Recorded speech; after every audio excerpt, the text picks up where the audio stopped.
भागलपुर में विक्रमशिला सेतु के एक हिस्से के क्षतिग्रस्त होने के बाद हालात का आकलन करने के लिए बिहार के मुख्यमंत्री सम्राट चौधरी ने मंगलवार को हवाई सर्वेक्षण किया। इस दौरान उन्होंने जायजा लिया। मुख्यमंत्री ने संबंधित विभागों के अधिकारियों को निर्देश दिया कि सेतु के क्षतिग्रस्त हिस्से की मरम्मत और पुनर्निर्माण कार्य को प्राथमिकता के आधार पर जल्द पूरा किया जाए ताकि आम लोगों को हो रही परेशानी को कम किया जा सके। उन्होंने ये भी कहा कि कार्य के दौरान सभी सुरक्षा मानकों का पालन सुनिश्चित किया जाए और तकनीकी विशेषज्ञों की निगरानी में ही काम किए जाएं। हवाई सर्वेक्षण के दौरान मुख्यमंत्री ने वैकल्पिक यातायात व्यवस्था के तहत संचालित नाव सेवा का भी निरीक्षण किया। फिलहाल बरारी घाट, बाबूपुर घाट से महादेवपुर घाट और नौगछिया के बीच नावों और जेटी के माध्यम से लोगों की आवाजाही कराई जा रही है। प्रशासन द्वारा सरकारी नाव पर निःशुल्क यात्रा की सुविधा दी जा रही है, जबकि निजी नाव के लिए प्रति व्यक्ति 50 रुपए, बाइक के लिए 50 रुपए और 12 वर्ष से कम उम्र के बच्चों के लिए 25 रुपए का किराया निर्धारित किया गया है। घाटों पर दर सूची भी प्रदर्शित की गई है। यात्रियों की सुविधा के लिए घाटों पर प्रकाश, पेयजल, चिकित्सा, एम्बुलेंस, शौचालय और राहत शिविर जैसी व्यवस्थाएं की गई हैं। साथ ही सुरक्षा के मद्देनजर दंडाधिकारी और पुलिस बल की तैनाती भी की गई है ताकि निर्धारित क्षमता के अनुसार ही नाव का संचालन हो सके। इस दौरान डॉक्टर नवल किशोर चौधरी, प्रमोद कुमार यादव, प्रदीप कुमार सिंह और नगर आयुक्त किसले कुशवाहा सहित कई अधिकारी मौके पर मौजूद रहे।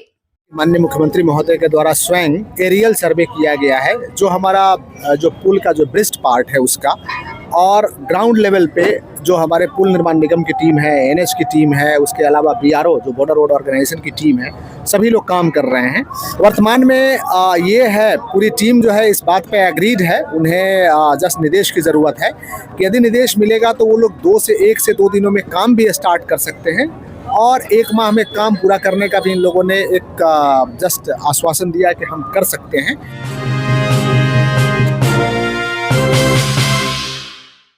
भागलपुर का लाइफलाइन माने जाने वाला विक्रमशिला सेतु क्षतिग्रस्त होने के बाद आम लोगों की परेशानी लगातार बढ़ती जा रही है।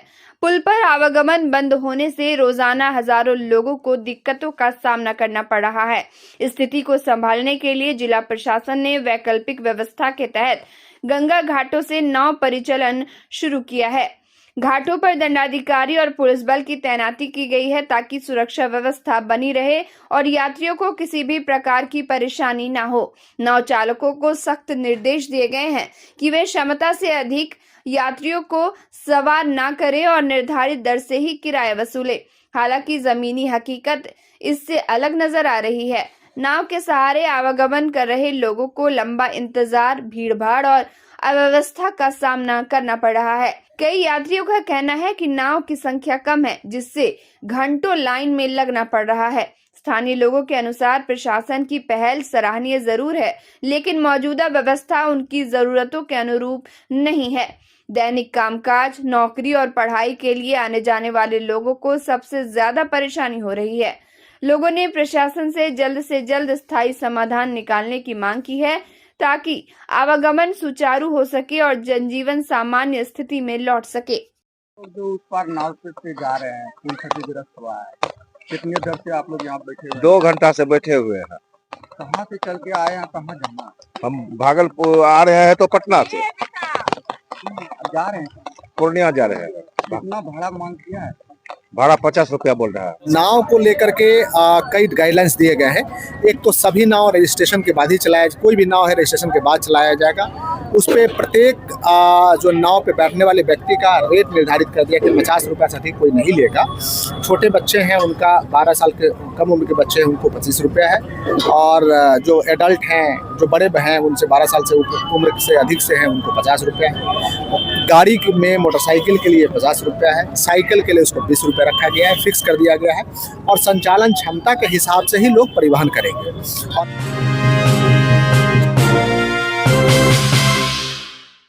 भागलपुर में 4.7 किलोमीटर लंबे विक्रमशिला सेतु का 34 मीटर हिस्सा रविवार देर रात गंगा में गिर गया, जिसके चलते करीब 16 जिलों की कनेक्टिविटी प्रभावित हुई है।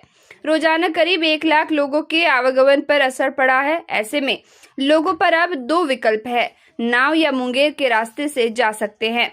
हालांकि लंबी दूरी से बचने के लिए लोग नाव का ही सहारा ले रहे हैं।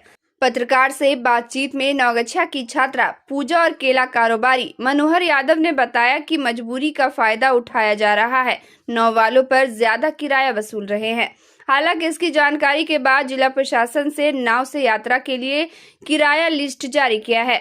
मंगलवार को जिलाधिकारी डॉक्टर नवल किशोर चौधरी और एसएसपी प्रमोद कुमार यादव ने संयुक्त तौर पर बरारी से महादेवपुर गंगा घाट का निरीक्षण कर व्यवस्थाओं का जायजा लिया। जिलाधिकारी ने बताया कि आम लोगों की सुविधा को ध्यान में रखते हुए सरकारी नाव जेटी का संचालन प्रतिदिन सुबह 5 बजे से शाम के 5 बजे तक निःशुल्क किया जा रहा है। इसके साथ ही निजी नाव को भी परिचालन की अनुमति दी जाएगी, लेकिन इसके लिए उन्हें प्रशासन के पास रजिस्ट्रेशन कराना अनिवार्य होगा। प्राइवेट नाव के लिए किराया भी तय किया गया है ताकि यात्रियों से मनमानी वसूली न हो सके। 12 वर्ष से कम आयु के बच्चों के लिए किराया 25 रुपया तय किया गया है, जबकि 12 वर्ष से अधिक आयु के यात्रियों के लिए 50 रुपये लिए जाएंगे। साइकिल के लिए 20 और बाइक के लिए 50 रुपये प्रति वाहन निर्धारित किया गया है। तय दर से अधिक वसूली करने वालों के खिलाफ कड़ी कार्रवाई की जाएगी। जिलाधिकारी डॉक्टर नवल किशोर चौधरी ने कहा कि घाटों पर यात्रियों की बढ़ती संख्या को देखते हुए नाव की संख्या बढ़ाई जा रही है। जल्द ही हर 5 से 10 मिनट के अंतराल पर नाव उपलब्ध कराने का प्रयास किया जाएगा। इसके अलावा सभी प्रमुख घाटों पर लाइट, पेयजल, प्राथमिक चिकित्सा, मजिस्ट्रेट और पुलिस बल की पर्याप्त व्यवस्था की गई है ताकि यात्रियों को किसी प्रकार की असुविधा का सामना न करना पड़े। शाम को अभी आपका ये हमारे लिए इम्पोर्टेंट है कि शाम को ऐसे कोई व्यक्ति जो छूट गए, समय से यात्रा नहीं कर पाए, उन लोगों के लिए नगर निगम भागलपुर एवं नगर परिषद नवगछिया में रहने की व्यवस्था है।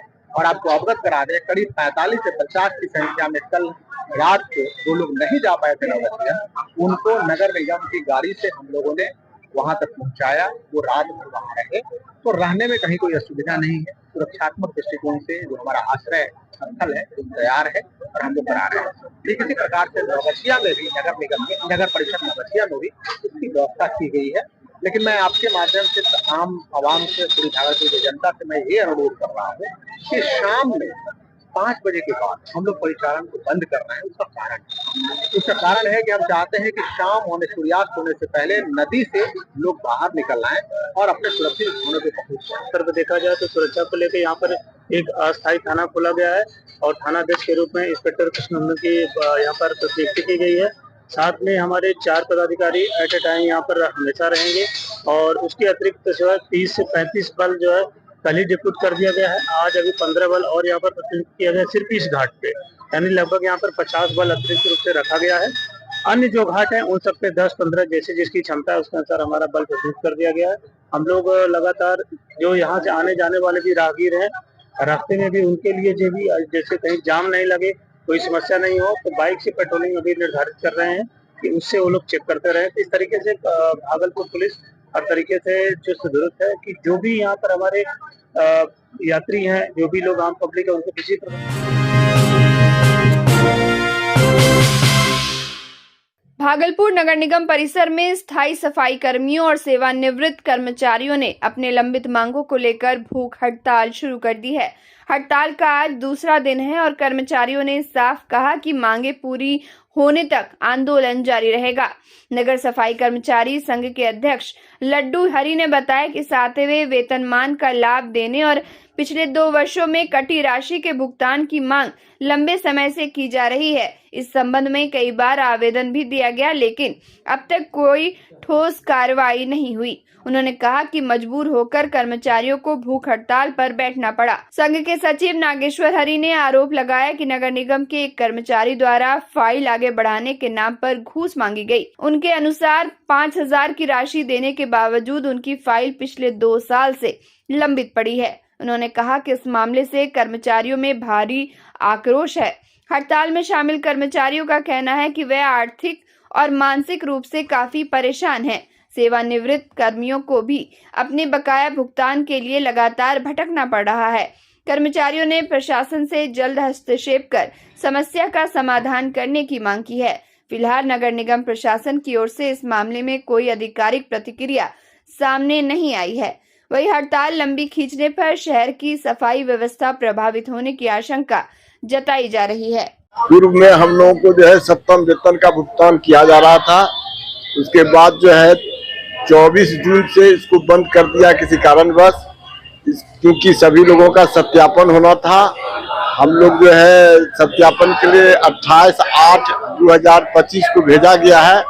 8 माह बीत गया, अभी तक वहां से सरकार के यहाँ से सत्यापन अभी तक नहीं हुआ है।